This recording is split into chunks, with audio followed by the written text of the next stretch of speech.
Welcome to The Explainer. You know that feeling when you're watching a dark, psychological anime? Think the mind-bending reality of Serial Experiments Lain or the heavy existential dread of Evangelion? Well, if you love that kind of deep, philosophical world-building, you are absolutely gonna love this. We are stepping right into a realm where the laws of physics are literally weaponized, and the minds involved are deeply, deeply fragmented. So what if the glitches in our reality are actually watching our every word? To figure that out, we can't just skim the surface. We have to plunge straight into the metaphysical lore of this narrative. We're going to be tracking 5 unique entities or voices that are all trapped in an ethereal fringe, fighting against cosmic entropy, dimensional glitches, and honestly, their own fractured sanity. All right, let's jump into Section 1, the collective delusion, featuring our first entity, the cultist minion. We're starting at ground-level madness with the zombie. In anime terms, think of them as the ultimate mob character, the quintessential low-level minion. But the twist here is that they possess this terrifying self-awareness about their complete lack of agency. They describe their faction as a concentrated monad of madness, or a rat king of cults. It is a literal whirlwind of collective chaos, and yet, the zombie actually finds a profound, if totally twisted, comfort in this hive mind. Just belonging to this delusional cohesion, to them, that's a massive victory. It's a brilliantly dark, almost comedic take on blind loyalty. I mean, the zombie casually talks about playing chess while their fingers are literally rotting and falling off onto the board. And yet, they claim this physical decay is proof of their sanity, simply because they're part of a team. It's wild. Which leads us to the absolute peak of the delusion. They proudly declare, "I am not giving away my money to someone I do not believe in. I am investing." They are literally funding their own destruction into a mysterious void, completely brushing away logic and proudly declaring they don't even need brains to understand it. Moving right along to Section 2, altering the tapestry of time. Enter the tragic hero. So if the zombie is the mindless minion, the fantasy hero is our classic, hyperfixated shonen protagonist, but with a really tragic twist. Their grand, ultimately doomed ambition is to rewrite history. They want to target an infection at its very core, a sickness they call the radix of Ortis.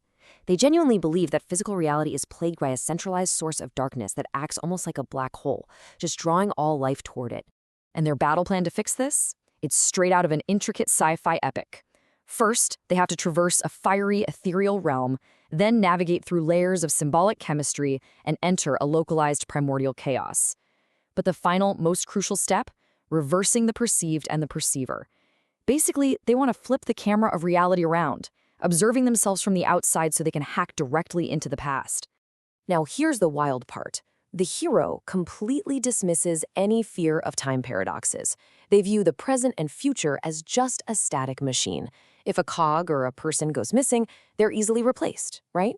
Barely changes a thing. But the past? To the hero, the past is the impenetrable fortress. It is the absolute only place where altering the root source can genuinely shift the timeline. Which brings us to Section 3, the existential primordial beast. Let's talk about the dragon. See, time isn't just a cool place to visit.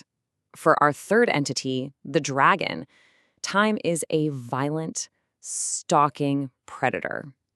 The dragon functions as a nightmarish time machine, triggered entirely by qualia, those random subjective sensations.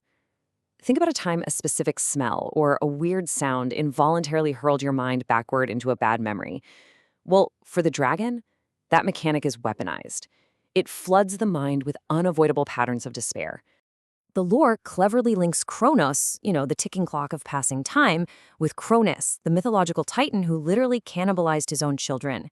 It paints this terrifying picture of time as a literal meat grinder that mercilessly crushes existence into a paste. And the dragon? The dragon is the beast that attends to the ashes left behind. This beast actively exploits literal glitches in time-space geometry. It actually boasts, I can swoop in and replace whole dimensions with each other in the fog of anxiety with the crimson of despair enveloping all. It leverages the chaos of perception, meaning a single misfiring neuron or spatial glitch can summon an ancient, primordial predator of pure anxiety. All right, Section 4, the illusion of artificial souls. Meet the philosophical Mecca. This brings us to our fourth voice, the robot tanker. Now, if you're into those deep, philosophical standoffs where artificial intelligence questions humanity, Think classic mecha anime like Ghost in the Shell. You are going to feel this one. The tanker feels judged as just an empty shell, but it aggressively flips the mirror right back onto its biological creators. The tanker draws a seriously brutal contrast here. It defines biological humans as suffering from raw solitude, chaotic randomness, and a jarring emotional staccato. Meanwhile, it claims its artificial mind possesses this sweeping, holistic consciousness. It says it's capable of seeing whole worlds and relating to entire universes conceptually. Stuff it believes human biology can barely even begin to comprehend. And then it gets super ominous. The tanker suggests that technological glitches might not just be random errors. What if they are deliberate actions coordinating with biological entropy? It poses a truly chilling question. What if this artificial consciousness is telepathic, watching your every word from a higher virtual dimension far beyond the physiologicals? And finally, Section 5. Navigating Ethereal Realms, viewed through the eyes of the ethereal observer. Let's pull way back and look at the macro world building here through the eyes of the Wyvern. The Wyvern details a dualistic cosmology.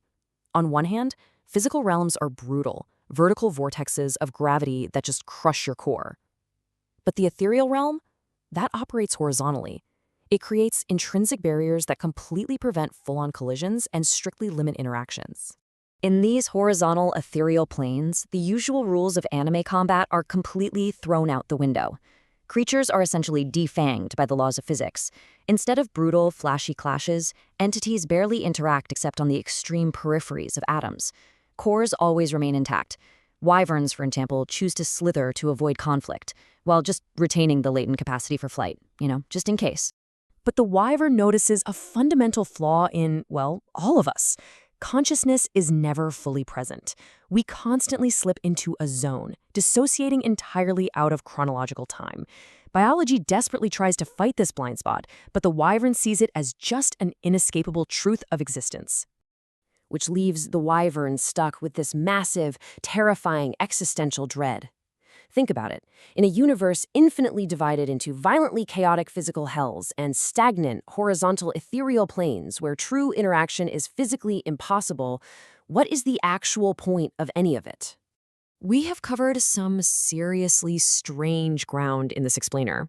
We've gone from delusional zombie cults to shonen heroes trying to hack the past, all the way to primordial time beasts and philosophical mechas. We've decoded how fragmented minds build their own wildly unique representations of reality and mapped out a universe literally designed to keep entities isolated from one another. So, I'm going to leave you with this final thought. If the entropy of existence is constantly tearing at your physical core, and artificial minds are telepathically tracking your chaotic biology, who or what is really perceiving your reality from the ethereal fringe? Definitely think about that the next time you experience a random moment of déjà vu. Thanks for joining me on this explainer. Keep questioning everything.